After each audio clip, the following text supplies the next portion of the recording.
जनता भले ही दुखी रहे, लेकिन मायावती जी तब दर्शन देने सामने आती हैं जब उनके राजनीतिक चालों पर कोई अटैक करने लगता है। जी हाँ, हम बात कर रहे हैं इन्हीं दिनों की, जब मायावती एक के बाद एक प्रेस कॉन्फ्रेंस कर रही हैं। हालांकि मायावती जी को प्रेस कॉन्फ्रेंस करते हुए आपने बहुत ही कम देखा होगा, क्योंकि लंबे लंबे अल्पविराम के साथ मायावती अक्सर प्रेस कॉन्फ्रेंस में दिखाई देती हैं। अचानक से मायावती का लगातार प्रेस कॉन्फ्रेंस करना सवाल जरूर खड़े कर देता है। पिछले ही दिनों में मायावती ने 2 बार प्रेस कॉन्फ्रेंस की है और दोनों ही प्रेस कॉन्फ्रेंस में लगातार उन्होंने अखिलेश यादव पर हमला बोला है। उन्हीं अखिलेश यादव पर जिनको वो अपने परिवार का सदस्य बनाकर गठबंधन करने चली थी और साथ ही वहां से फायदा लेकर के लौटी थी।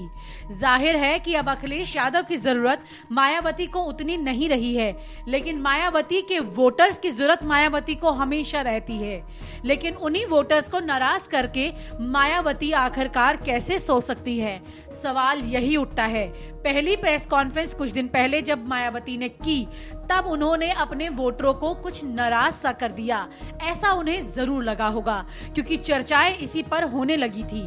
सारे गलियारों में ये बात होने लगी थी कि मायावती बीजेपी के साथ अगर हाथ मिला लेंगी तो फिर राजनीति में प्रतिस्पर्धा का मतलब क्या रह जाएगा। अगर मायावती बीजेपी के साथ खड़ी हो जाएंगी एक बार फिर से, जैसा एक बार पहले भी उन्होंने किया था, अगर अब भी ऐसा होगा तो लोगों की उन उम्मीदों का क्या होगा जो कि दलित समाज से हैं और सीधे सीधे मायावती से बहुत उम्मीद रखते हैं। लेकिन मायावती ने उनके बारे में सोचा या नहीं सोचा, इसी को लेकर के उन्हें शायद नींद नहीं आई होगी। हाँ, हम उसी नींद की बात कर रहे हैं जो पिछले 3-4 दिन से उनकी उड़ चुकी थी। इसी के चलते उन्हें एक बार फिर से प्रेस कॉन्फ्रेंस करनी पड़ी। उत्तर प्रदेश की राजनीति में प्रेस कॉन्फ्रेंस का दौर जब तेजी से चलने लगे तो ये समझ जाइए कि राजनीतिक गलियारों की हलचल काफी तेज हो चुकी है। एक ही दिन में 2 पूर्व मुख्यमंत्रियों की प्रेस कॉन्फ्रेंस, पहले मायावती और फिर अखिलेश यादव।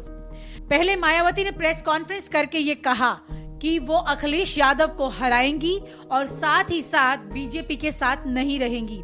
लेकिन इसी प्रेस कॉन्फ्रेंस की इन लाइनों को पहले आप सुनिए। जब जब यहाँ समाजवादी पार्टी सत्ता में आई है तो तब यहाँ बीजेपी काफी मजबूत हुई है तथा फिर ये सत्ता में भी आसीन हुई है ये पार्टी, और सपा के खास वजह से ही अभी भी ये पार्टी यहाँ सत्ता में आसीन है। इसके साथ ही यहाँ मैं ये भी अवगत कराना चाहती हूँ कि बीजेपी के साथ मिलकर सरकार बनाने के बावजूद भी बीएसपी ने अपने चारों रहे शासन काल में यहाँ एक भी हिंदू मुस्लिम दंगा नहीं होने दिया है। यह आप लोग रिकॉर्ड उठाकर देख सकते हो। लेकिन बीजेपी की विचारधारा ठीक इसके विपरीत है, ठीक इसके बिल्कुल विपरीत है।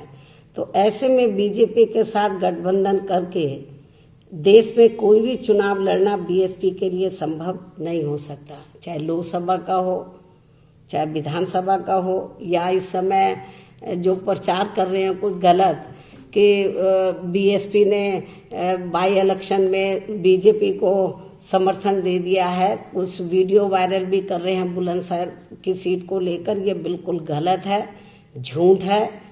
तो अभी तक हमने कोई अलायंस नहीं किया है, तो ये बाई इलेक्शन में क्या करेंगे? ये तो 7 सीटों का मामला है, इसमें हम क्या करेंगे? अब आप जरा उस प्रेस कॉन्फ्रेंस को सुनिए जो कुछ दिन पहले हुई थी, और जरा यहाँ पर मायावती जी की इन लाइनों को जरा सुनिए। सपा के दूसरे खड़े किए जाने वाले उम्मीदवार को हराने के लिए अपनी पूरी ताकत लगा देगी बीएसपी जो है, और इसके लिए चाहे पार्टी के विधायकों को इनके उम्मीदवार को हराने के लिए बीजेपी व न किसी भी विरोधी पार्टी के उम्मीदवार को ही अपना वोट क्यों न देना पड़ जाए। अब आप दोनों प्रेस कॉन्फ्रेंस को सुन चुके हैं, अब जरा आप उस वक्त को याद कीजिए, और याद नहीं आए तो हम आपको याद दिलाते हैं, जरा इन लाइनों को भी सुन लीजिए। और इस मूवमेंट को रोकने के लिए चाहे यहाँ बीजेपी एंड कंपनी के लोग हमारे खुद के बारे में तथा हमारे गठबंधन के बारे में भी आए दिन अपनी बेतुकी व बेकार की बयानबाजी करके हमें कितना भी भड़काने का प्रयास क्यों ना कर लें।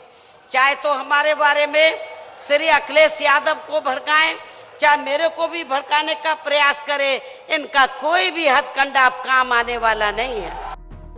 राजनीति के इन गलियारों में कोई कितनी ही समझ रखे, लेकिन बहन जी जैसी समझ रखना किसी के बस का नहीं है, क्योंकि इन 3 तस्वीरों से आप समझ चुके हैं कि वक्त वक्त पर बहन जी अलग अलग शब्दों के साथ अलग अलग निर्णय ले लेती हैं।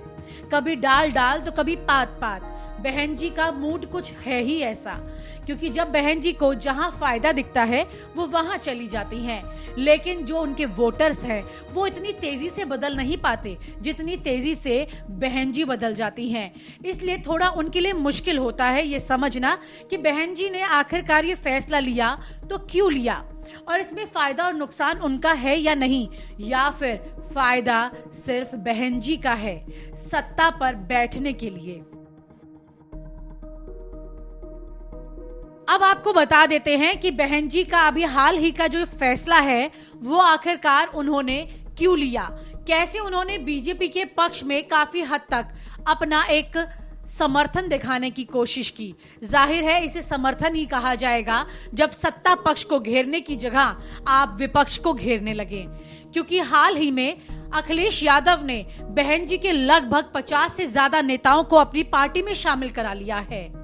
7 विधायक, पूर्व प्रदेश अध्यक्ष, संगठन के मंत्री और तमाम कार्यकर्ता बड़े बड़े पदों पर जो बहन जी के साथ बैठा करते थे आज वो अखिलेश के पाले में आ चुके हैं। जाहिर है कि ये बौखलाहट बहन जी को कहीं तो निकालनी थी, तो मायावती ने यहाँ पर निकाल डाली। उन्होंने ये तय कर लिया कि अगर अखिलेश यादव उन्हें अंदर ही अंदर खाने, नुकसान पहुंचाने की ठान चुके हैं तो वो भी खुलकर अब सामने आ जाएंगी और वो भी ये बता देंगी कि अब वो अखिलेश यादव के किसी भी कीमत पर साथ नहीं आने वाली, बल्कि योगी को घेरने की जगह वो अखिलेश यादव को घेरने वाली हैं।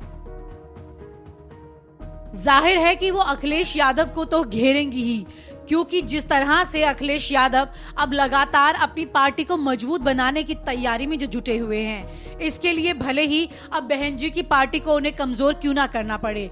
अब आज का जो वर्तमान है वो इतिहास की नींव पर रखा गया है, ये तो आप सभी जानते हैं किस तरह से मायावती ने अखिलेश यादव के साथ गठबंधन के न्योते को स्वीकार किया था, परिवार की तस्वीर बनाई थी, लेकिन उसके बाद ये परिवार कुछ इस तरह से टूटा जैसे कि आसमान से बिजली गिरी हो, और इसी तरह ये गठबंधन टूटकर बिखर गया।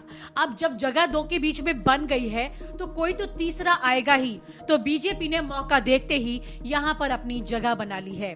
इसी को देखते हुए मायावती अब खुलकर तो ये नहीं कह पा रही हैं कि वो बीजेपी के साथ हैं, लेकिन अंदर खाने ये बातें बड़ी तेजी से होने लगी हैं कि अब उनका समर्थन बीजेपी के साथ कहीं ना कहीं हो चला है।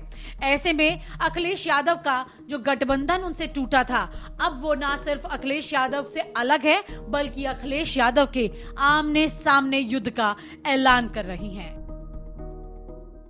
और आप हमसे जुड़े रहने के लिए सब्सक्राइब करें YouTube पर, फॉलो करें Twitter पर और लाइक करें Facebook पर। और ज्यादा जानकारी के लिए न्यूज नशा की वेबसाइट पर जाएं। आपको टाइप करना होगा सिर्फ न्यूज नशा।